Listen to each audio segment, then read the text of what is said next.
남자분들, 질방기는 여자와 관계 중 나는 소리로만 알고 계셨죠. 그러나 질방기는 여자라면 남자와 관계를 하는 동안 요가 수업 도중 또는 산부인과 진료 중에도 일어날 수 있는 일이라고 해요. 질방기라는 용어에서 방귀라는 표현 때문에 오해가 생길 수 있지만 질방기는 방귀와 비슷한 소리만 날 뿐 가스를 내는 방귀와는 전혀 다르다고 해요. 보통 남자분들은 여자와의 관계 시 질방기 소리를 들었을 때 어떤 기분이세요?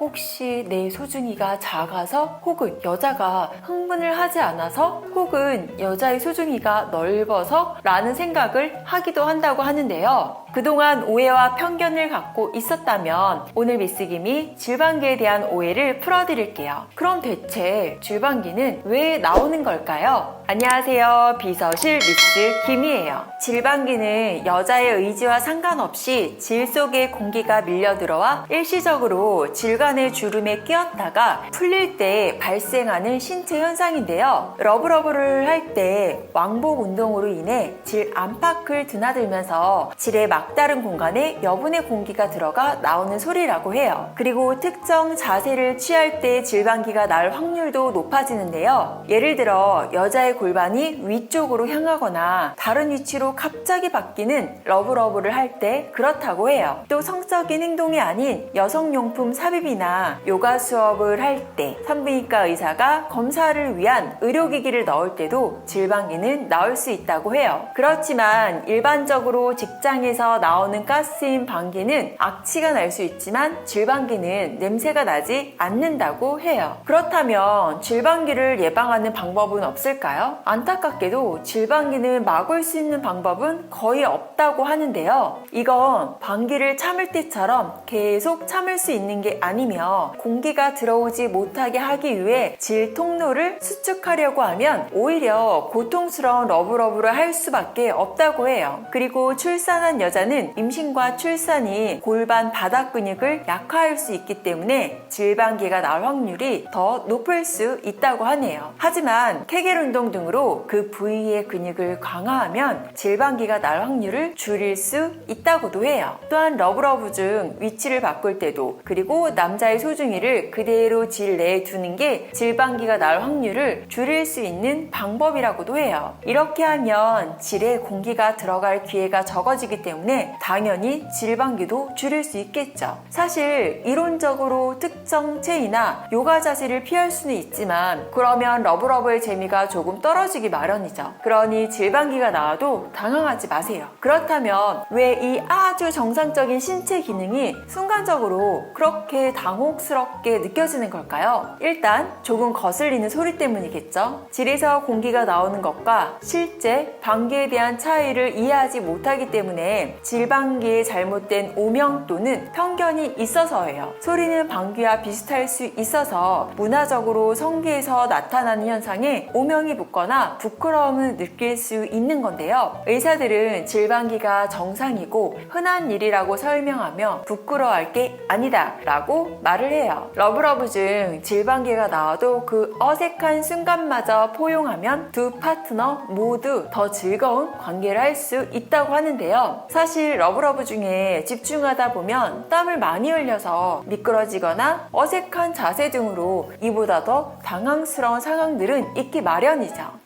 한참 러브러브 중 갑자기 질방기가 나왔다면 두 가지 중 하나를 선택할 수 있는 방법이 있을 텐데요. 하나는 그 풍선 빠지는 소리를 완전히 무시하거나 또 다른 방법은 재빨리 인정하고 다음 단계로 후다닥 넘어가는 거죠. 여자의 질방기 소리에 고민한 적이 있으셨나요? 일반적으로 질방기는 고민할 일이 아니며 매우 드물기는 하지만 악취가 함께 날 수도 있는데 이런 경우에는 꼭 전문가와 상의하여 다른 심각한 문제가 없는지 확인해야 한다고 하네요. 대부분의 경우 질방기는 때로 어색한 상황을 만들지라도 그냥 우리가 삶에서 겪는 그런 평범한 현상 중 하나다라고 생각하시면 됩니다.